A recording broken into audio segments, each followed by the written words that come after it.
अस्सलाम वालेकुम जी। असल बात में खुश आमदेद, मैं हूँ फ़हीम भट्टी। एक जानिब हुकूमत अपेरेंटली पाकिस्तान तहरीक इंसाफ को मुज़ाकरात की पेशकश कर रही है, और वो कैसे कर रही है। वफाकी वज़ीर है जी एहसन इकबाल साहब, उनका स्टेटमेंट आया, कहते हैं कि हमारे दरवाजे बामकसद मुज़ाकरात के लिए खुले हैं, 9 मई के वाक़यात को कौम माफ़ नहीं कर सकती। PTI सियासत में मार खाने के बाद अदालत का कंधा इस्तेमाल करती है, लेकिन अपेरेंटली उन्होंने साथ ये भी कह दिया कि बामकसद मुज़ाकरात के लिए खुले हैं। साथ में अवान सदर से भी जी पैगाम आया है, वो ये कि कायम मकाम सदर यूसुफ रज़ा गिलानी साहब ने कहा है कि पीपल्स पार्टी हाजिर है, PTI फैसला करे मुज़ाकरात किससे करने हैं। अब उन्होंने अपेरेंटली अपनी तरफ से बॉल फेंक दी PTI के कोर्ट में। But at the same time वफाकी वज़ीर इत्तलात और नशरियात अताउल्लाह तारड़ साहब क्या कहते हैं, वो ये कहते हैं कि बानी PTI मुल्क की बुनियादें खोखली करना चाहते हैं, इनकी कोई साजिश कामयाब नहीं होगी। बानी PTI ने दोस्तों के दिए हुए तहफ़ बेचे, अब ख़ुद को शेख मुजीब से मिला रहे हैं, क्या वो भी तहफ़ बेच कर खा गए थे। आप मज़लूमियत का ढोंग रचा रहे हैं। तो एक वज़ीर हैं जो कहते हैं कि हमें जी मुज़ाकरात करने चाहिए पाकिस्तान तहरीक इंसाफ को हमारे साथ, या हमें उनके साथ में फ़ैसला कर लेना चाहिए। तो फिर दूसरी तरफ अता तारड़ साहब कुछ ऐसे बयान दे रहे हैं जिससे बज़ाहिर लगता है कि वो सीरियस नहीं है। तो समझ नहीं आ रही कि क्या हुकूमती सेटअप वज़रा वफाक वाकई में सीरियस हैं मुज़ाकरात के लिए पाकिस्तान तहरीक इंसाफ के साथ, बशमूल बाकी पार्टीज़ भी जो इस वक्त उन्होंने स्टैंड लिया हुआ है कि इलेक्शंस में धांधली हुई है और असम्बलीज़ बिकी हैं, सौदा किया गया। फजलुर रहमान साहब को ये बयान है, जमात इस्लामी का भी स्टैंड सामने है, या फिर वो इस मामले में सीरियस नहीं है। इस पे बात करेंगे। और इसके अलावा जो अमीर जमात इस्लामी हाफिज़ नईम साहब भी बड़े सीरियस हो चुके हैं। अपेरेंटली बज़ाहिर उन्होंने भी ऐलान किया जी कि आईन व कानून की बालादस्ती, हकीकी इंतखाबी नताइज और अवाम की गुलामाना और जाबराना निज़ाम से आज़ादी के लिए ईद उल अज़हा के बाद मुल्कगीर तहरीक का आगाज़ करेंगे। सवाल ये उठता है कि ऑलरेडी पाकिस्तान तहरीक इंसाफ का जो अलायंस बना है उसका ये हिस्सा है, लेकिन अब तक तो कोई मुल्कगीर एहतजाज नज़र आया नहीं है। और इसके साथ साथ पाकिस्तान पीपल्स पार्टी और MKM के दरमियान फिर से कुछ तल्खियाँ दिखाई दे रही हैं। जब भी अपेरेंटली सियासतदान बयानात देते हैं किसी भी दूसरी पार्टी के बारे में या लीडरशिप के बारे में, तो ज़ाहिरी बात है वो कुछ मैसेज देना चाह रहे होते हैं, कुछ हासिल करना चाह रहे होते हैं। अदरवाइज़ लाजमी नहीं होता कि मीडिया के सामने किसी प्लेटफॉर्म पर बयानात दिए जाएँ। वो अपनी मीटिंग्स में भी ये एक दूसरे से बातचीत कर सकते हैं, गिला कर सकते हैं, बट ज़ाहिरी बात है जब कोई बात पब्लिक हो जाती है तो उसके पीछे कोई ना कोई मकसद होता है। वो मकसद क्या, जानने की कोशिश करेंगे। अब chairman MKM Pakistan doctor Khalid मकबूल सिद्दीकी साहब, उन्होंने बयान दिया है कि MKM के बगैर बेनज़ीर भुट्टो वज़ीर आज़म नहीं बन सकती थी। बाकी भी डिटेल में जो बयान दिया उस पर हम जिक्र करेंगे लेटर ऑन। बट जवाब भी आया, पीपल्स पार्टी के रहनुमा जो है सेनेटर वकार मेहदी, उन्होंने कहा कि जी MKM ने अपने हिस्से की कुर्बानी नहीं दी, अपने गुनाहों का कफ़ारा अदा किया। 1988 यानी कि 1988 हो या 2024, MKM को कराची और हैदराबाद से खैरात में नशस्तें दी गई हैं। इस पे भी बात करेंगे कि पाकिस्तान पीपल्स पार्टी और MKM के ताल्लुकात किस तरफ फ़िलहाल जा रहे हैं। साबिक वज़ीर ख़ज़ाना मिफ्ता इस्माइल साहब, उनकी बड़ी ग्रिप है इकॉनमी पे, और उन्होंने एक इम्पॉर्टेंट बयान दिया है, और उनकी इस बयान में एक मैसेज साफ दिखाई दे रहा है कि CPEC भी गेम चेंजर था, सऊदी सरमायाकारी भी गेम चेंजर थी, अब SIFC भी गेम चेंजर है, मगर गेम चेंज नहीं हो रही। और उन्होंने तंज भी कर दिया है और उन्होंने पैगाम भी दे दिया है कि अपेरेंटली कुछ होने वाला नहीं है, बाकी मामलात हमें दुरुस्त पहले करने पड़ेंगे। इन मामलात पे बातचीत करने के लिए हमने स्टूडियो में दावत दी है जी कादिर मंदोखेल साहब को और सैयद हफीजुद्दीन साहब को और असद खरल साहब को। जी वेलकम कहते हैं तमाम मेहमानों को। असद खरल साहब, आपको क्या लगता है जब बयानात देखते हैं हुकूमती वज़रा के, तो एक वज़ीर साहब का बयान पॉजिटिव दिखाई देता है मुज़ाकरात के लिए पाकिस्तान तहरीक इंसाफ की तरफ, और दूसरे जो वज़ीर हैं अता तारड़ साहब, उनका बयान जो है वो अपेरेंटली ऐसे लगता है कि पाकिस्तान तहरीक इंसाफ से बातचीत करने के लिए नून लीग जो है वो सीरियस नहीं है। चूँकि अता तारड़ साहब के बारे में एक परसेप्शन है और हकीकत भी है, बड़े क्लोज़ हैं इस वक्त मरीम नवाज़ साहिबा के और शहबाज शरीफ साहब के, तो उनकी बात की ऑथेंटिकेशन कुछ ज़्यादा दिखाई देती है, महसूस होती है। आपकी ज़ाती राय क्या है इस पर? देखिए, अगर बात की जाए तो तारड़ साहब भी नो डाउट उनके वफादार साथियों में उनका शुमार होता है, लेकिन दूसरी तरफ अगर राना सनाउल्लाह साहब की बात की जाए तो वो भी सूबे के सदर भी है पार्टी के, और वो आपको पता है सियासी मशीर बनाने के साथ साथ उनको बैनुल सूबाई जो राब्तों का जो वजीर है वो भी बना, एक और कलमदान भी उनको दिया गया है, तो वो भी वहाँ वो नून लीग के लीडर है हसात आड़ के अलावा, जो कि नवाज शरीफ और शहबाज शरीफ साहब या मरियम साहबा के लिए यकसा तौर पर जो है काबिल कबूल है और उनके फेवरेट। तो एक तरफ राना सनाउल्लाह साहब जो है उनके मुसलसल बयानात को अगर देखा जाए तो वो तो हर तरह से पीटीआई के साथ मुज़ाकरात करने के लिए नवाज शरीफ साहब की ब्याह पे, पार्टी की ब्याह पे वो तो पूरी तरह अपना जो है वो बता चुके थे मसला।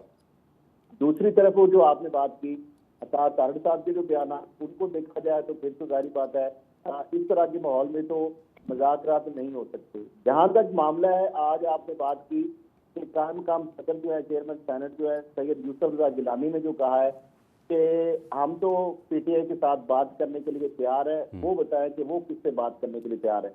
लेकिन दूसरी तरफ बिलावल भुट्टो जरदारी जो है वो ये कहते हैं कि 9 मई वालों से बात नहीं की जाएगी। बिल्कुल। अब 9 मई वालों में कौन कौन शामिल है, इसकी भी बाइफिकेशन जो अभी होना है, क्योंकि बहुत सारे केसेस जो है उनके अंदर बानी पीटीआई जो है वो भी नॉमिनेटेड अक्यूज हैं 9 मई के मुकदमात के अंदर। तो नून लीग या पीपल्स पार्टी वाले एक तरफ उनको मास्टरमाइंड 9 मई का कहते हैं और दूसरी तरफ वो कहते हैं कि मुज़ाकरात, तो उनके अलावा क्या बानी पीटीआई के अलावा किसी और के साथ पास मुज़ाकरात करने का कोई फायदा है या कर सकता है? क्योंकि पीटीआई जो है वो तो सवाए एक शख्सियत के बाकी किसी और की भी कोई अहमियत नहीं है, पार्टी एक ही शख्स के गिर्द घूमती है। तो जहां तक ये चीजें हैं, मैं समझता हूँ कि अगर दूसरी जानब जो अगर बात की जाए पीटीआई की साइड से, तो पीटीआई के लोग जो है उनके बार बार जो है उनके सांस के अंदर भी तब्दीली आती है। कभी वो कहते हैं कि एमसीएम, पीपल्स पार्टी और नून लीग जिन्होंने हमारा मैंडेट चुराया उनसे बात नहीं होगी। तो फिर अगर उनसे बात नहीं होनी तो हुकूमत पे तो 3 पार्टियां ही हैं मेन जो मतलब हुकूमत कर रही हैं, तो उसके अलावा तो पीछे रह ही कोई नहीं जाता। दूसरी जानब वो ये कहते हैं कि जब तक हमारा मैंडेट वापस नहीं किया जाएगा, पहला जो हमारा नुक्ता ही होगा, तो राना सनाउल्लाह साहब ये कहते हैं कि अगर मैंडेट इनको, तो खैरल साहब आपको क्या लगता है कि जो भी तो फिर हम बाहर और ये हम अंदर और ये बाहर होंगे, तो तीसरी साथ वो कहते हैं हम एस्टेब्लिशमेंट के अलावा किसी से मुज़ाकरात हमने नहीं करेंगे, क्योंकि ताकत का मंबा और माहवर जो है वो एस्टेब्लिशमेंट है। तो लिहाजा ये सारी पार्टियों के अंदर जो है कोई एक भी अगर किसी की बात भी की जाए तो कोई मौक़िफ़ ऐसा नहीं है जिसके ऊपर। ठीक है, तो खैरल साहब आप इसकी वजह क्या समझते हैं? क्या पॉसिबल है कि किसी पार्टी की आला क़यादत की इजाज़त या मर्जी के खिलाफ उस पार्टी का या हुकूमत का वजीर पार्टी पॉलिसी के खिलाफ बात कर दे? उनकी मीटिंग्स होती हैं, एजेंडा होता है और एक पॉइंट पे पूरी पार्टी यकजा होती है, और आप क्या समझते हैं कि ये जान के कन्फ्यूजन क्रिएट की जा रही है या फिर रिस्पांस देखा जाता है कि रिस्पांस क्या आएगा उस हिसाब से पार्टी पॉलिसी जो है वो इधर हम उसको राइट करेंगे या लेफ्ट करेंगे? देखिए ये दोनों चीजें हैं। ये तो बात तय है कि जो भी इस तरह के जिम्मेदारान ओहदों पर लोग मौजूद हैं और वो जब बात करते हैं बैठ कर और वो बाकायदा कहते हैं कि नवाज शरीफ साहब भी मीटिंग के लिए तैयार हैं, तो इसका मतलब नहीं है कि वो पार्टी पॉलिसी उनका जाती बयान नहीं होता। लेकिन दूसरा, अगर वजीर इस तरह की बातें करते हैं तो यकीनी तौर पर वो भी, अगर बाकी वजीर इत्तलात हैं तो वो भी हुकूमत और पार्टी की लाइन के बगैर तो बात नहीं कर रहे। लेकिन आप समझते हैं कि इसमें आप समझते हैं अटर कंफ्यूजन है, कोई समझ नहीं आ रही कि कौन सी पार्टी किससे बात करना चाह रही है, क्यों करना चाह रही है, और अगर नहीं करना चाह रही तो वो क्यों नहीं करना चाह रही? इसमें कोई शक नहीं है कि ये कंफ्यूजन ही है जिस वजह से, और एक दूसरे के ऊपर अदम एतमाद है, कंफ्यूजन है और एक दूसरे का चेहरा भी लिया जाता है, सर्च किया जाता है और एंगेज करने की कोशिश की जाती है। उसके बाद फिर दूसरा, जब अगली पार्टी एंगेज नहीं होती, जब कैटेगोरिकली उधर से बयान आ जाता है एब्सोल्युटली नॉट कि हम 3 जमातों सियासी से बात नहीं करेंगे, तो उसके बाद फिर अग्रेसिव पॉलिसी ले ली जाती है। तो मसला ये है कि कभी उनके साथ बात करने की बात ठीक है, जब उधर से जवाब नहीं आता, कोई रिस्पॉन्स नहीं मिलता, तो उसके बाद फिर दूसरा जो बिहेवियर है, दूसरा रवैया जो है वो अपना लिया जाता है। तो मेरा ख्याल ये पॉलिसी ही है जिस वजह से आज तक ये सारे एक प्लेट पॉलिसी अपैरेंटली तो पॉलिसी दिखाई नहीं दे रही। अगर पॉलिसी होती है तो किसी एक पेज पे ये ठहरते। मैं वापस आता हूँ आपकी जानिब। मंदो खियल साहब, आप तायीद करते हैं यूसुफ रज़ा गिलानी साहब की कि उन्होंने कहा कि पाकिस्तान पीपल्स पार्टी हाजिर है, पीटीआई फैसला करे मुज़ाकरात किससे करने हैं? वैसे आपने बड़ा अजीब सा सवाल नहीं किया है। कायम मकाम आपको सदर मे- पाकिस्तान है, सेनेट के चेयरमैन है, मेरे पार्टी की सीनियर है। आप आपको मेरे मुझे ये सवाल अक्सर सवाल अजीब लगते हैं। डिसाइड करूंगा कि नहीं करूंगा। हाँ, आप मुझे बताओ आपको ना, मेरे मैं अक्सर कोई सवाल कारकुनात अजीब हूँ लगते हैं। आप और आप इख्तिलाफ भी तो मुझसे कर सकते मेरे हैं मंदो मॉडल खेल के बारे साहब। में पूछते हैं, उसकी तारीफ करोगे कि नहीं करोगे? देखिए, सवाल ये है वाई कि नॉट? इससे अच्छा पहले मंदो खेल साहब, माजरत माइंड ना कीजिएगा कथा कलामी के लिए, बट आपकी अपनी सोच है, आपकी अपनी शख्सियत है, आपकी राय मुख्तलिफ हो सकती है। Why not? नहीं हो सकती क्या? ये आप सवाल करो कि आपकी क्या राय है, ये अब नहीं करो कि आप सपोर्ट करते हैं कि नहीं। देखिए, यूसुफ रजा गिलानी से पहले आसिफ अली जरदारी साहब ज्वाइंट सेशन में, मैं उस वक्त मौजूद था। उस वक्त भी उन्होंने अपने खिताब में ये कहा था कि पीटीआई को कि आइए आप एक टेबल पे बैठ के बात कर लें। हम्म। और उससे पहले अगर आप थोड़ा और पीछे चले जाए, 2018 में जहां आरटीए सिस्टम बिठा के इनको पाकिस्तान के ऊपर मुसल्लत किया, उस वक्त भी बिलावल भुट्टो जरदारी साहब ने असम्बली के फ्लोर पे कहा कि इमरान खान कदम बढ़ाओ, हम तुम्हारे साथ हैं। तो जवाब में क्या मिला? चोर है, डाकू है, जबकि खुद ये सजा याफ्ता है। पीपल्स पार्टी का कोई रहनुमा सजा याफ्ता नहीं है, ये जहन में रख लें। अच्छा, अब सवाल ये कि ये कहते हैं नहीं जी, ना तो हमने नून लीग से बात करनी है, ना हमने एमक्यूएम से बात करनी है, ना हमने पीपल्स पार्टी से बात करनी है, लेकिन मौलाना फजल रहमान से बात करनी है, जहां कल तक वो गाली गलौज से नवाज रहे थे। और मौलाना साहब का जो मैंडेट के लिए जो चीख रहे या उसकी गिले शुके है, वो तो मैंडेट तो पीटीआई को मिली है। सिंध में तो उनका कक भी नहीं था। बलूचिस्तान में मेरे आबाई इलाके जोब से फॉर्म 45 और 47 के तहत उस्मान काकड़ शहीद के बेटे जो है ना, वो खुशहाल खान काकड़ जो है ना, वो जीत चुके थे। फॉर्म 47 में भी और 45 में भी उसको बदल करके 47 2 दिन बाद मौलाना साहब की एमएनए को जिता दिया। और पाकिस्तान में सबसे ज्यादा मौलाना साहब की जो मैंडेट है वो मिला है बलूचिस्तान से। खुद वो अपने घर से हार चुके थे और बलूचिस्तान से उनको जिताई गया, और फिर भी कहते हैं बलूचिस्तान असेंबली भी गई है। तो उनसे तो पीटीआई वाले बात करने को तैयार है, हमसे बात करने को तैयार नहीं है। अच्छा, अब बात करेंगे किससे? जी, हमें बात करना है डीजी आईएसआई से, हमने बात करनी है डीजी आईएसपीआर से, हमने बात करनी है आर्मी चीफ से। और भाई क्यों? आप उनसे क्यों बात करेंगे? लेकिन नहीं, उन्होंने आर्मी चीफ और आईएसआई से बात इस वजह से करनी है क्योंकि 9 मई के जो मुकदमात है वो उनके गले में फिट हुए हैं। अब 9 मई के मुकदमात ऐसे है जहां हमारे शोहदा ने पाकिस्तान के लिए कुर्बानी दी है, जानी दी है। उनकी वालिदैन, उनके बच्चे आज भी फख्र से ये कहते हैं कि हमारे बच्चों ने पाकिस्तान के लिए कुर्बानी तो दी है। मंदो खेल और साहब, अगर उन्होंने असल कैसे इशू कर अगर दी 9 कि मई आप है दारू और को 9 मई के केसेस हैं पीटीआई के लिए, उनकी आला क़यादत के लिए, तो वो अगर बात करती हैं हुकूमत से या पीपल्स पार्टी से, तो उसी वाले से बात होगी आपके साथ भी। तो अगर आपके साथ बात होती है तो फिर हुकूमत देखे, या पीपल्स पार्टी इस क्लियर कर सिलसिले में दे, उनके लिए क्या सुन कर सकती है? कुछ भी सुन नहीं। सुन तो सुन देखो, मैं बता रहा हूँ, वो पीपल्स पार्टी या नून लीग से बात इस वजह से नहीं कर रहे क्योंकि 9 मई के हवाले से वो कुछ नहीं रह सकती है। लेकिन सवाल ये है अब कि यहाँ पे ये मंदो खेल अब साहब, मैं ये सवाल कहेंगे करना भाई, चाहूँगा, मैं सवाल करना चाहूँगा, ये नून लीग के हवाले से भी है और पीपल्स पार्टी के हवाले से भी है। बीइंग अ पॉलिटिशियन ये बताइएगा कि अगर फिर दावत दी जाती है और गिला किया जाता है पीपल्स पार्टी की जानिब से, नून लीग की जानिब से, तो फिर पीटीआई आपको क्या लगता है किस हवाले से मुज़ाकरात करेगी, किस चीज़ पे बात करे, अगर वो करे तो? देखिए, अगर बात कर ले तो इस बात पे कर ले जहां 2018 में आरटीए सिस्टम बिठा के जिनके ऊपर पाकिस्तान के ऊपर मुसल्लत किए, उस वक्त भी हमने कहा आ जाओ, इलेक्शन लॉज बनाए जाते हैं और ये जो मुदाखलत है उसको रोका जाए। जैसा बीबी शहीद के और नवाज शरीफ साहब के बीच में मिसाक जमहूरियत साइन हुआ था, आइए कोई नया मिसाक जो है ना वो साइन करते हैं ताकि रुके। लेकिन यहाँ क्या है, बारी में लगे हुए हैं, आज इनकी बारी है, कल मुझे दे दो, परसों उसको दे दो। तो ये ड्रामा 77 साल से चल रहा है, आखिर कब तक चलेगा? कब तक अब आवाम के वोटों पे हम यकीन करेंगे कि वो जीतेंगे? तुम्हें आप मुझे बता दो। इसके अलावा जो चीज है, बहुत सारी बातें हैं, बहुत सारे इख्तिलाफ हमारे एमक्यूएम से भी है, हमारे नून लीग से भी है।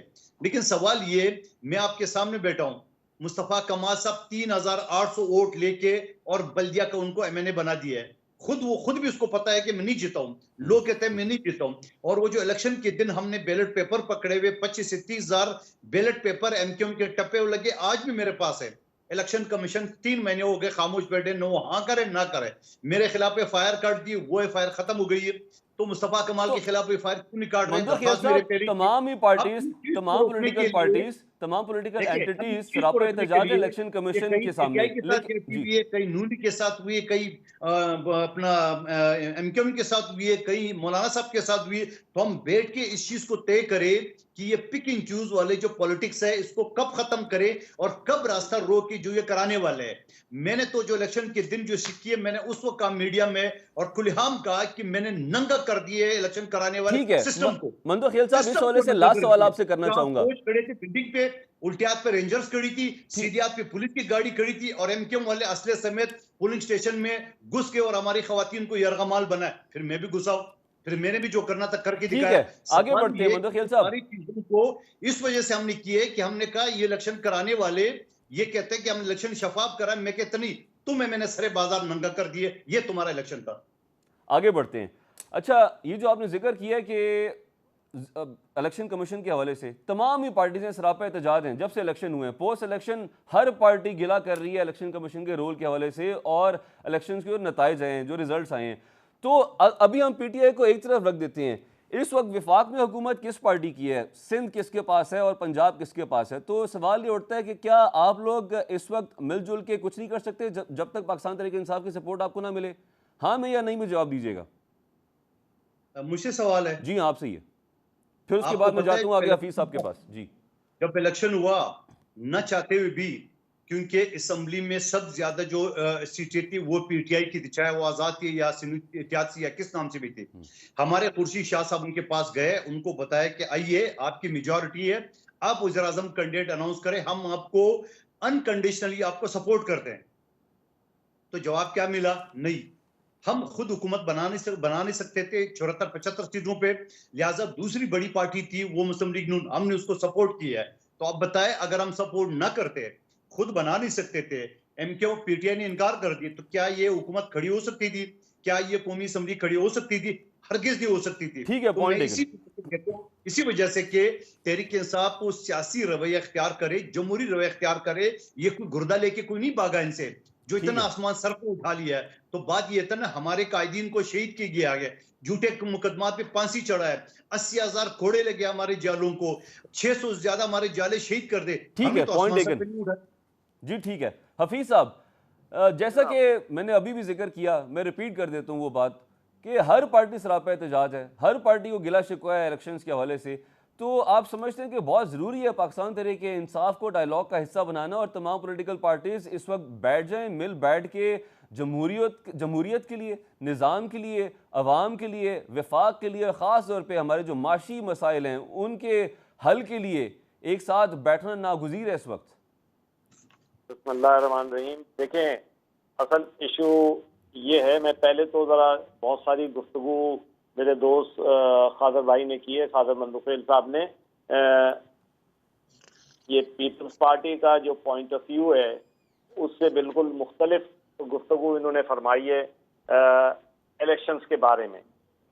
अगर इनको कोई एतराज़ है कि मुस्तफ़ा कमाल कैसे जीत गए, तो उसके लिए प्रॉपर फोरम्स हैं, वहाँ पे जाएं, इलेक्शन कमीशन में जाएं और वहाँ पर जाकर इस मसले को उठाएं। ये हमारे साथ शामिल भी हैं हुकूमत के अंदर, और ये पार्टी इस किस्म की गुफ्तगू करती है। मैं इसकी नफी करता हूँ। मैं कहता हूँ कि हमने फेयर इलेक्शन जीता है।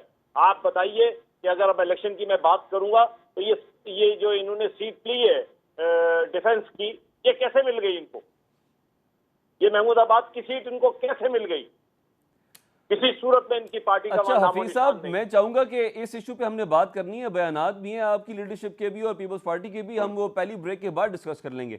अभी मेरी रिक्वेस्ट है, अगर जो पीटीआई वाला मामला है और जो बयानात हैं, और इस वक्त मैं पीटीआई वाले इशू को मैं इस तरीके से लेता हूँ, मैं आपकी बात समझ गया हूँ। मैं पीटीआई के इशू को इस तरीके से लेता हूँ कि अगर पॉलिटिकल प्रोसेस में वो आके बात करना चाहते हैं तो करें, वरना उन्होंने जिस तरीके से कह दिया कि वो 3 पार्टियों से बात नहीं करना चाहते, फिर दूसरे हाथ पे वो कहते हैं कि वो एस्टेब्लिशमेंट से बात करना चाहते हैं। अजीब उनकी सफ़ों में एक इंतशार है, गुफ्तगू का इंतशार है, मामलात का इंतशार है। वो किसी एक पॉइंट पे, किसी एक जगह कभी तो अब यहाँ पे सवाल ही पैदा होता है हफीज साहब, यहाँ पे सवाल ही पैदा होता है कि अपेरेंटली आपकी बात से मुझे ये ऐसे लग रहा है, महसूस हो रहा है कि आप ये कहना चाह रहे हैं कि पाकिस्तान तहरीक इंसाफ बात नहीं करना चाह रही, अगर नहीं करना चाह रही तो बेशक ना करे। तो हैविंग सेड दैट, तो फिर आप नहीं समझते कि अब बाकी पॉलिटिकल पार्टीज को, चाहे वो नून लीग है, चाहे वो पीपल्स पार्टी है, चाहे वो आपकी पार्टी है, अब पीटीआई से मुज़ाकरात के पैगामात वाले मैसेजेस और बातें और बयानात वो देना बंद कर दें और अब जो सेटअप है गवर्नमेंट का उसको आगे चलाएं और फिर अवाम को सर्व करने की बात करें? फिर छोड़े इस बात को। एमक्यूएम का तो बिल्कुल क्लियर मूव है। एमक्यूएम ने कभी ये नहीं कहा कि हम उससे बात करना चाहते हैं। हम बार बार ये वाली बात कहते हैं, अगर वो बात नहीं करना चाहते, सियासी कुव्वतों के साथ नहीं चलना चाहते तो ना चलें, उनका मामला। तो आपको क्या लगता है कि पीपल्स पार्टी और नून लीग अक्सर ऐसे बयानात क्यों दे रही है कि पाकिस्तान तहरीक इंसाफ के लिए दरवाजे खुले हुए हैं, उनको मुज़ाकरात करने चाहिए, अगर वो करना चाहें तो हम तैयार हैं? आप क्या समझते हैं? देखिए, मैं आपको बताऊं, अगर आप मुझसे इस सारी सियासी तौर पर दुरुस्त फैसला है? मैं आपको बताता हूं। देखिए, peoples party for other reason और पीएमएलएन फॉर अदर रीजन, इन दोनों के रीजन बिल्कुल मुख्तलिफ हैं। अच्छा। फेडरल गवर्नमेंट एट स्टेक है, वो पीपल्स पार्टी और हम पे डिपेंड करती है। फेडरल गवर्नमेंट चलाने के लिए उनको एमक्यूएम की भी जरूरत है और पीपल्स पार्टी की भी जरूरत है। पीपल्स पार्टी की ज्यादा जरूरत है। इसके बाद आप आ जाइए कि आप पीपल्स पार्टी को जो पंजाब से वोट मिला है, उनको अंदाजा है कि उन्हें ऐसे काम करने हैं जिससे वो अपना रास्ता बना सके। वो पीटीआई के वोट पे ऊपर अपनी नजर रखे बैठे हुए। ये सारी सूरत हाल ऐसी है कि सियासी गुंजलक है। अब हम तमाम पार्टियों को चाहिए, इकोनॉमी मुल्क की तबाह हो गई है, मुल्क के लोग परेशान हैं। हम ये किन चक्करों में फंसे हुए हैं? हम काम करें इस मुल्क के लोगों के लिए, हम एक दूसरे पे कीचड़ ही उछालते रहे। कब तक ये कीचड़ उछालेंगे हम? वैसे ये सवाल आपने डॉक्टर खालिद मकबूल सिद्दीकी साहब से पूछा है, जो उन्होंने बयान दिया कि बेनज़ीर भुट्टो वज़ीर आज़म नहीं बन सकती थी, खदशात के बावजूद वज़ीर आज़म बनने के लिए उन्हें वोट दिया, हम अपने हिस्से की बहुत ज़्यादा कुर्बानी दे चुके, अब किसी और की बारी है। हैदराबाद कला ग्राउंड में सानिया बरसी के मौके पे उन्होंने ये खिताब करते हुए, वहाँ मैं मौजूद था। देखें, वो एक तकरीब थी, जिस तकरीब ने उन्होंने हिस्टोरिकल फैक्ट बयान किया। ये हिस्टोरिकल फैक्ट है और पीपल्स पार्टी ने भी इसको एक दूसरे तरीके से, लेकिन आपके मौक़िफ़ की ये बात नफी नहीं कर देती कि जब हम कीचड़ उछालते हैं, जब हम सियासी तल्खियां बढ़ाते हैं ऐसे बयानात से, तो फिर आप मिल बैठ के कैसे आवाम को सर्व करेंगे? नहीं, देखें, एक वहां पे तो हिस्टोरिकल इवेंट पे बात हो रही थी और एक हिस्ट्री पे बात हो रही थी, जिसमें ये वाली बात सामने आई कि हमने अपने हिस्से का हक अदा कर दिया। ये कोई कीचड़ नहीं उछाला गया है।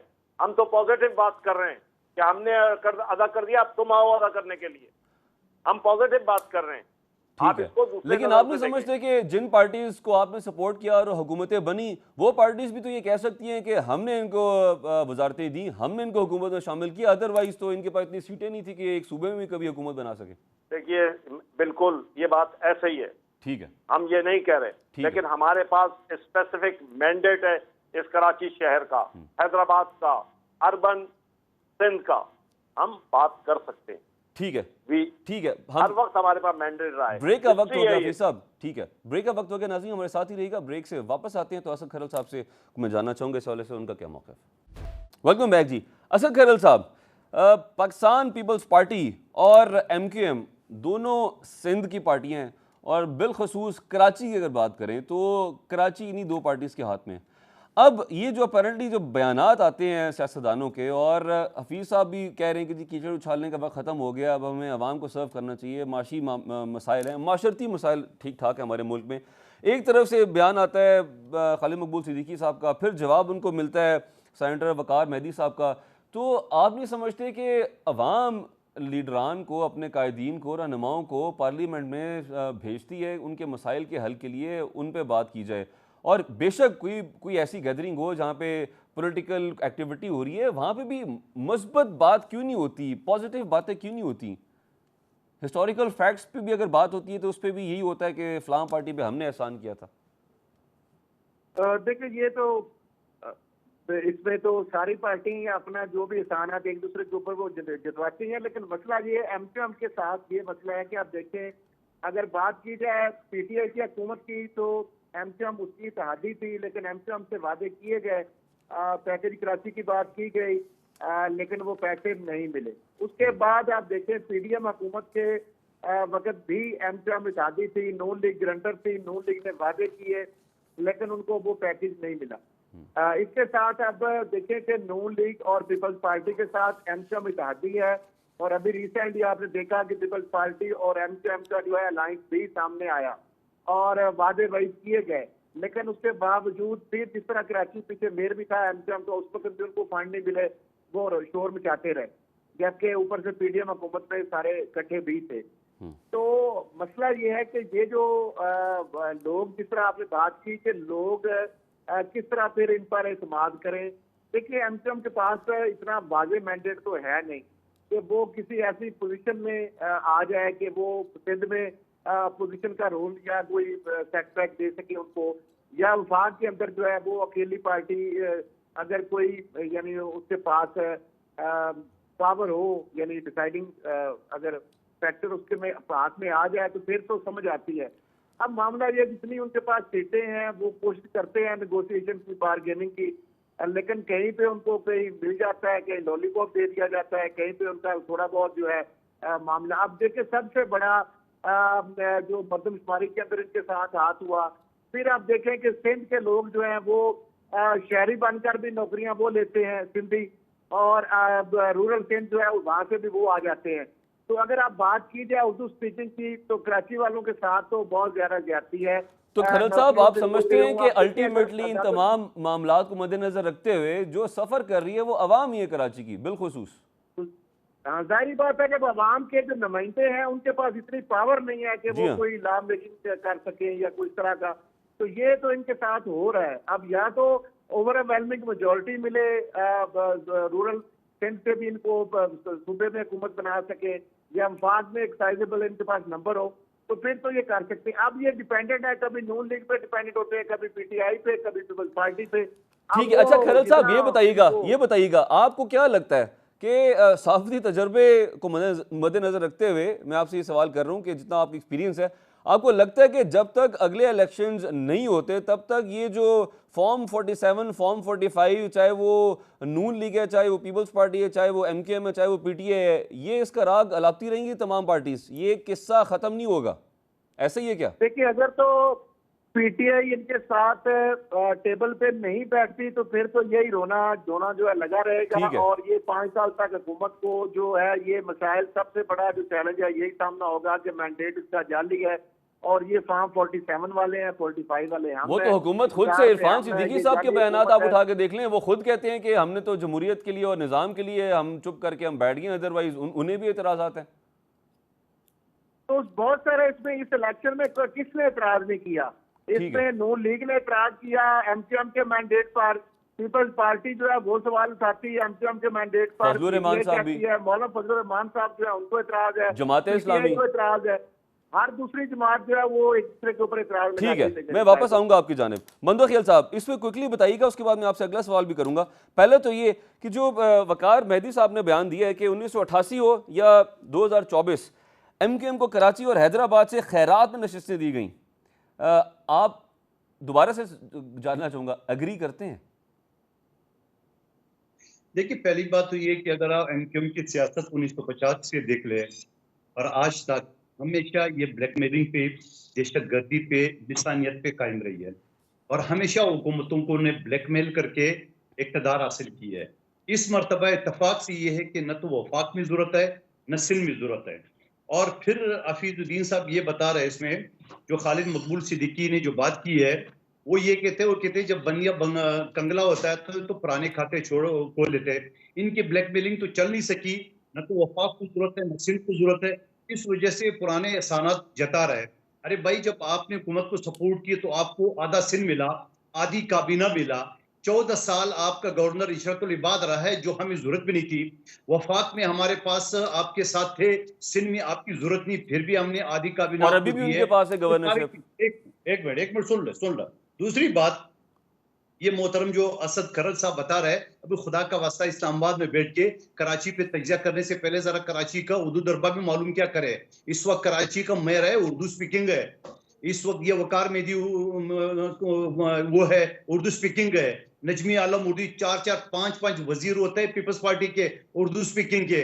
और फिर ये कराची जो है ना, सिर्फ उर्दू स्पीकिंग नहीं है, यहाँ 70 लाख से ज्यादा पश्तून रहते हैं, और आज से नहीं रहते हैं, पाकिस्तान से पहले रहते हैं। पाकिस्तान से यहाँ 200 साल तारीख है। यहाँ अफगानिया स्टेशन के नाम से ली मार्केट में, ये मेरे दफ्तर के बिल्कुल सामने वाले एरिया में है। तो आप थोड़ा कराची की अब्दुर्बा मालूम करें, यहाँ सिंधी भी है, बलोच भी है, और उसके अलावा पंजाबी भी है, कश्मीरी भी है, सराइकी भी है, बहुत सारे कौम रहते हैं। तो सिर्फ उर्दू स्पीकिंग, और फिर उर्दू स्पीकिंग के ठेकेदार कौन है?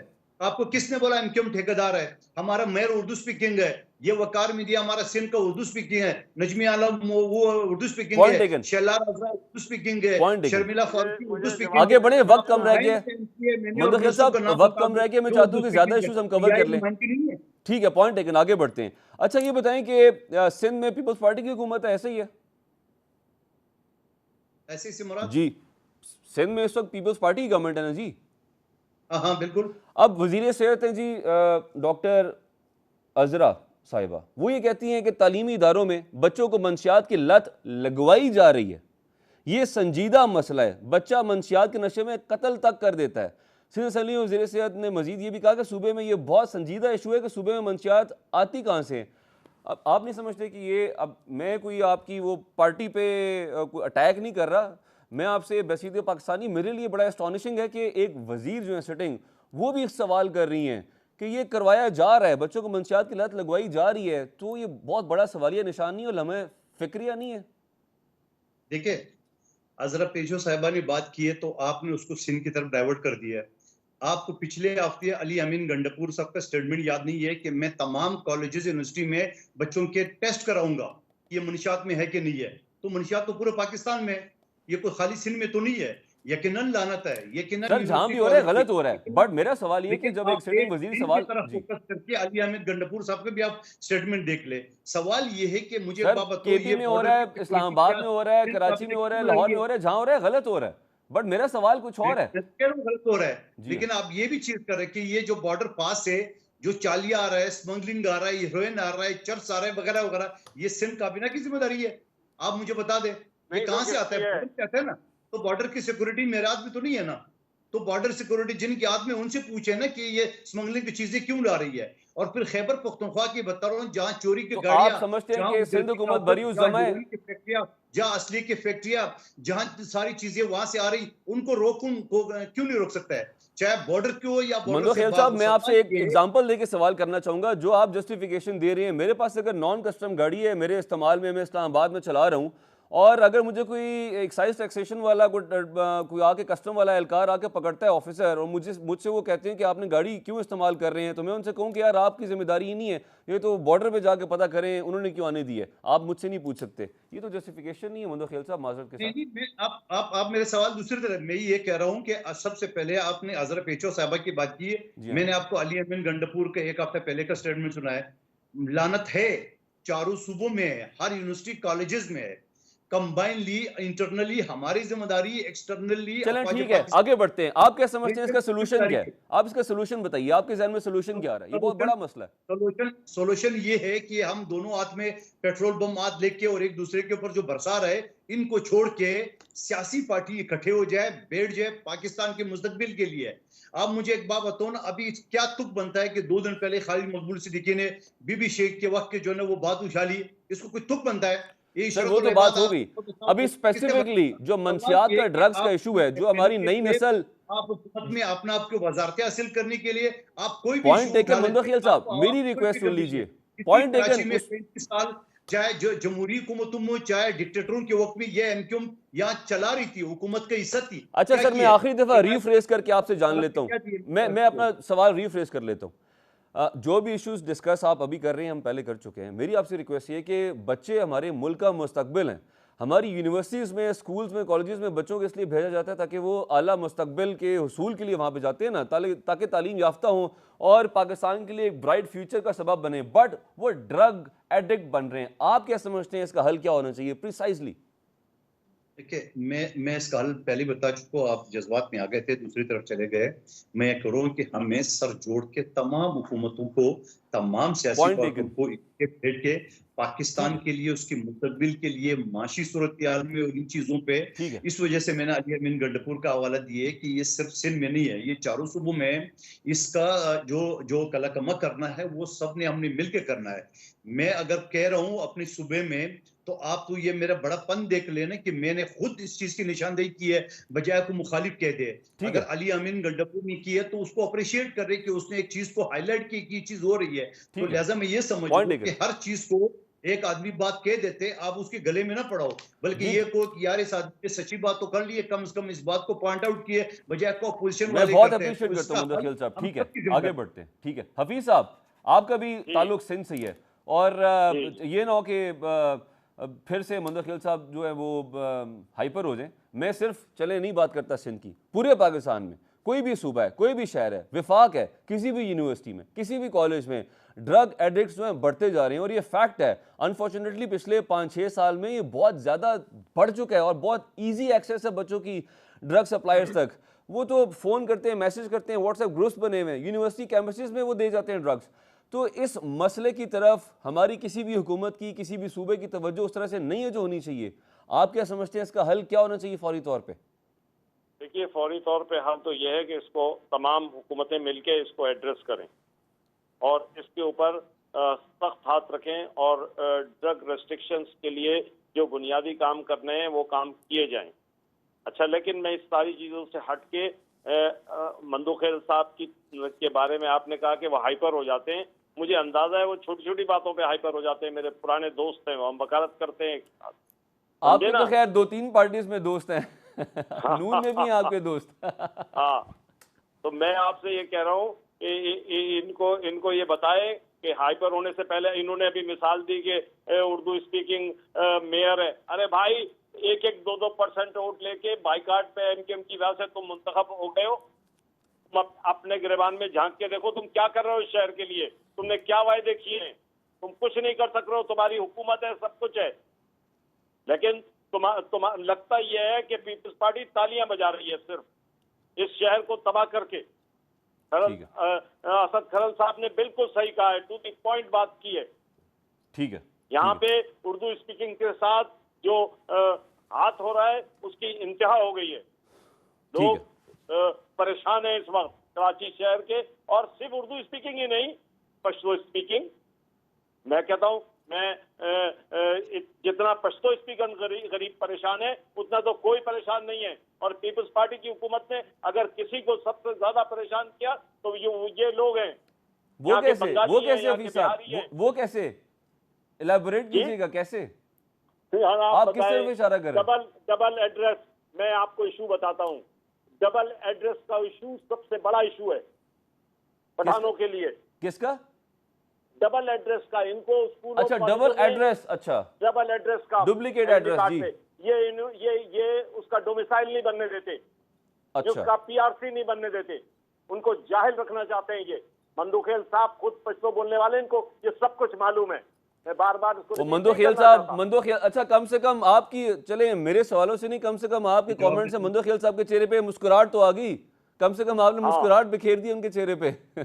ब्रेक का वक्त हो गया हफीज साहब, ब्रेक से वापस आते हैं तो गुफ्तगू का सिलसिला जारी रखते हैं। हमारे साथ ही रहेगा नाज़रीन। वेलकम बैक जी। खरल साहब, आप इस पर अगर कोई कमेंट करना चाहें, जो अनफॉर्चुनेटली हमारी यूनिवर्सिटीज़ में, तालीमी इदारों में जो ड्रग माफियाज जो हैं वो अपने पंजे गाड़ते जा रहे हैं दिन ब दिन, और कोई भी पूछने वाला नहीं है। देखिए, पहली बात मुझसे बात कर रहे हैं। जी जी, आपसे खरल साहब। अच्छा, एक तो ये है कि जो बात मंदोखेल साहब ने की, इसमें तो कोई शक नहीं कि जो बाहर से अगर ये नशा आ रहा है तो हमारी सरहदों पर जो भी हमारे मुख्तलिफ जो इदारे हैं, उनकी भी जिम्मेदारी है कि वो उस चीज का। दूसरी बात यह है कि सूबे भी इस चीज से बरी जिम्मा नहीं हो सकते, और सूबों की जो पुलिस है या दीगर लॉ एनफोर्समेंट एजेंसीज हैं, ANF है, कि अगर सूबे किसी में या पाकिस्तान में कहीं पे भी अगर मंशियात आ रही है और फिर आगे यूनिवर्सिटी तक वो पहुंच रही है, तो उसको रोकना और उनके अंदर जो मुलव्वस लोग हैं उनके खिलाफ कार्रवाई करना, ये तो सब हुकूमतों की, सब इदारों की जिम्मेदारी है। लेकिन ये एक अलमिया है और ये बहुत ज्यादा अलार्मिंग सिचुएशन है कि अब हमारी यूनिवर्सिटी जो है वो महफूज नहीं है। फ्यूचर के जो मुस्तकबिल के लिए अगर जो अपने बच्चों को भेजते हैं यूनिवर्सिटीज में, तो वो तालीम के लिए या उनके सुनहरे मुस्तकबिल के लिए भेजते हैं, ना कि उनको जो है इस लानत की जो लत में मुबतला करने के लिए जो है वो एक पॉइंट टेकन। अच्छा, वक्त बहुत कम रह गया खरल साहब, आगे ही बढ़ते हैं। ये आज का हमारा आखिरी डिस्कशन का पॉइंट होगा। इसको हम रिलेट कर लेंगे। आज जो प्रेस कॉन्फ्रेंस भी हुई है, वज़ीर दाखिला की मुलाकात भी हुई है CM KP से, जो अपेरेंटली एक खुशाइंद स्टेप दिखाई दे रहा है। और दिन भर ये आज टिकर्स भी चलते रहे कि वफाक की और KP सूबे की जो दरमियान जो बर्फ़ है वो पिघल गई है, उस पर भी आएंगे। अच्छा, उस पर दहशतगर्दी का भी जिक्र हुआ है। तो वज़ीर दाखिला नकवी साहब ने, मोहसिन नकवी साहब ने ये बयान दिया था कि बिशाम में, ये इस प्रेस कॉन्फ्रेंस से पहले का बयान है, चीनी इंजीनियर्स पर हमला कलअदम TTP ने किया। तमाम शवाहिद मौजूद हैं कि बिशाम हमले के लिए अफगान सरजमीन इस्तेमाल हुई। अफगान दहशतगर्दों के खिलाफ मुकदमा चलाए या उन्हें हमारे हवाले करे। और फिर ये लाहौर में मीडिया से गुफ्तगू कर रहे थे। उन्होंने मजीद ये भी कहा था कि सबूत दिए जाने के बावजूद अब तक अफगान हुकूमत ने कोई जवाब नहीं दिया। अब दहशतगर्दी का जो मसला है वो KP में बहुत बड़ा एक मसला है, इसमें कोई शक वाली बात नहीं है। बट अफगानिस्तान से रिलेटेड जो भी इशू निकलता है वो वहीं से, जब असला पकड़ा जाता है, एजेंसीज हमारी वहाँ पे जब ऑपरेशन करती हैं, जो वेपन होता है वो मेड इन US होता है, वो जो US छोड़ गया था अफगानिस्तान में, तो हर दहशतगर्दी के वाक़े की जो जड़ है वो वहीं से जाके निकलती है, मिलती है। तो आप क्या समझते हैं कि हुकूमत को हमारे फॉरेन अफेयर्स के हवाले से भी किस तरीके से ये इशू रिजॉल्व करना चाहिए अफगान हुकूमत के साथ बैठ के?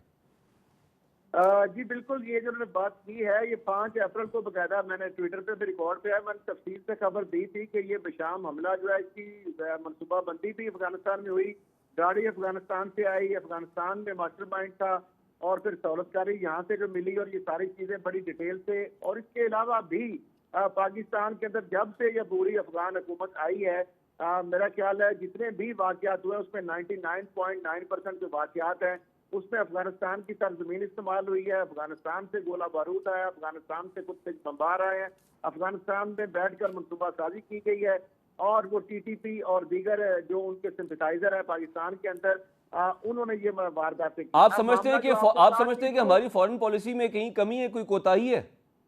देखिए, हमें थोड़ा सा, हम एक ब्रदर इस्लामी मुल्क के तौर पर हमेशा हमने उनका 40 लाख लोगों की 3 दहाइयों तक मेहमान नवाजी की, उनको दूसरों के जो उनकी जंग के अंदर अपने आप को हमने जो है आपको पता है कि उसके अंदर हम उल्टे रशिया से उनको बचाया। फिर उसके बाद अमेरिका की जो जंग थी, जब उसका सारा मामला हुआ तो हमने उस पे भी उस तरीके से नहीं साथ दिया। ठीक है, और वो अगर सर्वाइव किए हैं, या वहाँ पे पूरा इनकलाब अगर अमेरिका से करा के सारा मामला हुआ, ठीक है, तो उसका नतीजा जो है, ये मेरा ख्याल है वो जो हमारी एक पॉलिसी है ना, एक बड़ी नरम और सॉफ्ट, उस चीज का शायद पॉइंट टेकन। आप ये कहना चाह रहे हैं कि हमने उनको कुछ ज्यादा स्पेस दे दिया। ठीक है, मैं मंदो खेल साहब जाना चाहूंगा। मंदो खेल साहब, आप क्या समझते हैं कि ठीक है, जब दहशतगर्दी के वाकयात होते हैं और जो नेटवर्क्स होते हैं उनको तोड़ने के लिए, उनको पकड़ने के लिए, उनको मारने के लिए हमारी जो सिक्योरिटी फोर्सेज हैं उन्होंने बहुत बेतहाशा कुर्बानियां दी हैं, न्यूमरस, हम काउंट भी नहीं कर सकते, काउंटलेस। बट आप ये समझते हैं कि ये इसका हल नहीं है? कब तक हमारे जो शोहदाएं वो शहीद होते रहेंगे और धरती के लिए खून बहाते रहेंगे? आखिर जो पहले ड्रग्स की हम बात कर रहे थे कि जब तक पेनिट्रेशन जारी रहेगी दहशतगर्दों की और इनके ताल्लुकात अफगानिस्तान से जुड़े रहेंगे, और जब तक हमारी हुकूमत फॉरेन अफेयर्स के ज़रिए अफगानिस्तान को सही तरीके से नहीं समझाएगी, तो आप समझते हैं कि हालात बेहतर हो सकते हैं, ख़ास तौर पे बिलखुसूस दहशतगर्दी के वाक़यात में कमी आ सकती है? जी, एक जुमला मुझे कहने दी। हफीजुद्दीन साहब ने जो डबल एड्रेस के बारे में कहा है, हफीजुद्दीन साहब को ये बता दूं कि मैंने कौमी असम्बली के फोरम पे इस मसले को उठाया, कमेटी में डिस्कस हुआ कि डोमिसाइल जो है ना हर किसी को हक है, और मैं इसके लिए आज भी फाइट कर रहा हूँ। और मेरे इलाके में 70% पश्तून है, तो सब ज्यादा प्रॉब्लम मुझे है, मेरे हल्के का है, लेकिन उसके लिए मैं फाइट करूँ, कौमी असम्बली की सतह पर भी नहीं किया। दूसरी बात, आपने जो अफगानिस्तान की बात की है, देखिए अफगानिस्तान को या तालिबान को जितना हमने सपोर्ट करना था वो तो दुनिया ने देख लिया। आज भी हम सपोर्ट करें तो क्या उनसे हम ये उम्मीद नहीं रख सकते कि वो अपनी बगल में हमारे दुश्मन जो उन्होंने साथ रखे, देखो कल एक 25 साल नौजवान जो है ना कैप्टन जो है ना शहीद हो गया है, हवलदार शहीद हो गया।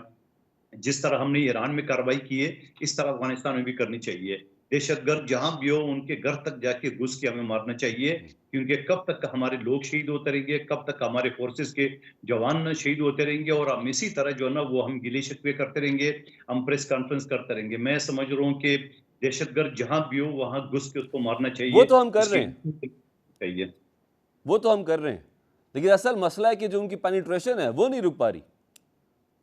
देखिए बात ये होता है ना कि हाँ, एक तो सबसे ज्यादा जंग का सबसे ज्यादा हथियार जो होता है वो इंटेलिजेंस है। अभी जैसा कश्मीर में हुआ, आप देख रहे हैं कश्मीर एकदम जो लावा पक गया, आप देख रहे हैं उसके पीछे कौन था? हिंदुस्तान था, सबको पता था।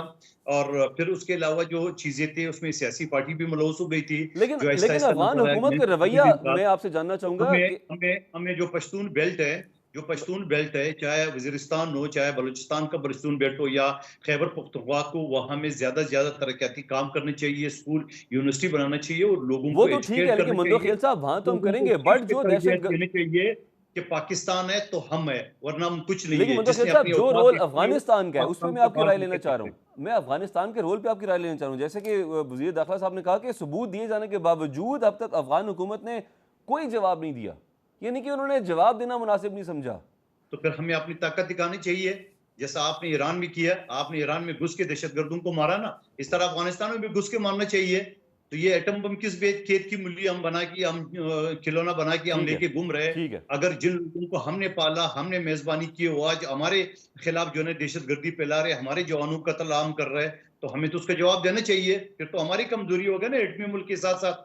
हमारा उस मुल्क है जो दुनिया में कोई तस्लीम नहीं करे, उसके वहां जो दहशतगर्द पनाह लिए हुए, मुज़ाकरात करने और आप चाहिए समझते आलमी हैं कि सतह ऐसे पे, मौके पे सफारती सतह सियासी पे और कबायली सतह पे। आ, आ, नहीं हुआ तो फिर स्टेप लेना चाहिए ईरान की तरह। और आप समझते हैं कि सियासी प्लेटफॉर्म को भी इस्तेमाल करते हुए तमाम सूबाई असम्बलियाँ, बिल्कुल, मैं कहता हूँ विफाक, कराची के साथ पार्लियामेंट, साथ सेनेट, सब सियासतदानों को करारदाद पेश करनी चाहिए, बिल पेश करने ये चाहिए, पास बिल्कुल करने मौलाना चाहिए कि फजल हम रहमान साहब पहले तमाम भी गए अवामी थे। नुमाइंदे मजम्मत करते हैं अफगानिस्तान की, अफगान हुकूमत की, और हम नेक्स्ट टाइम सख्त एक्शन लेने के लिए गुजारिश करेंगे अपनी अफवाज से।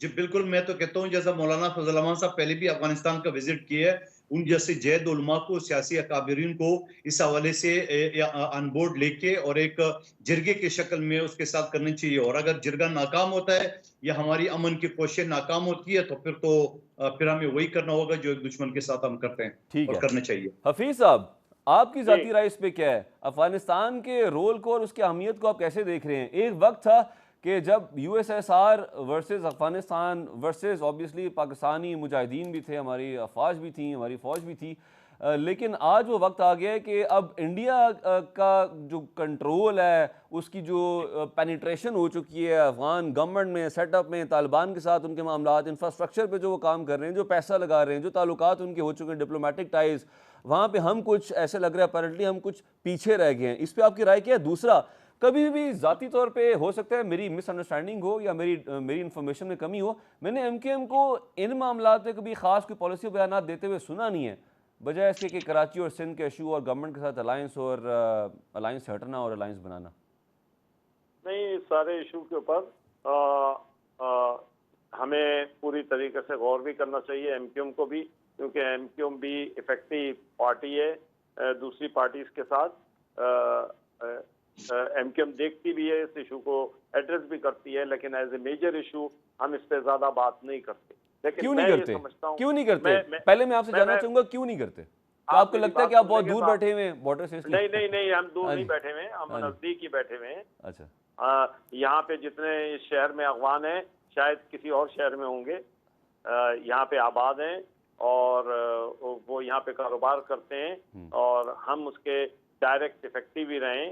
लेकिन मैं आपसे अर्ज करूं कि इस सारे इशू को मैं समझता हूं कि फेडरल गवर्नमेंट और हमारे इदारे अच्छी तरीके से हैंडल कर रहे हैं और इसको हैंडल करेंगे। हमें इसको देखें, अभी आप समझते हैं कि अफगानिस्तान का जो नॉन सीरियस एटीट्यूड है उस पर गवर्नमेंट ऑफ पाकिस्तान को सख्ती से अमल दरामद करना चाहिए और रिस्पॉन्स करना चाहिए, मैसेज देना चाहिए स्ट्रॉन्ग? मैं यही बात कह रहा हूं कि अभी मंदोखेल साहब ने गुफ्तगू की, एक तरफ कह रहे हैं कि मौलाना को गुफ्तगू करनी चाहिए, दूसरी तरफ कह रहे हैं कि हमारे पास एटम बम नहीं है। ये कैफियत नहीं होनी चाहिए। हमें इस सारे इशू को अपने विजडम के मुताबिक एड्रेस करना चाहिए। और वो ये कहना चाह रहे थे ना कि हम मुज़ाकरात भी करें, अगर मुज़ाकरात से बात हल हो जाती है तो जहां तक मैंने अंडरस्टैंड किया तो बहुत अच्छी बात है, अगर नहीं तो देन व्हाई नॉट, जो हमारे पास है हम उसको इस्तेमाल करें। ऐसी नहीं, ये कैसी बात है? ये कैसी बात है?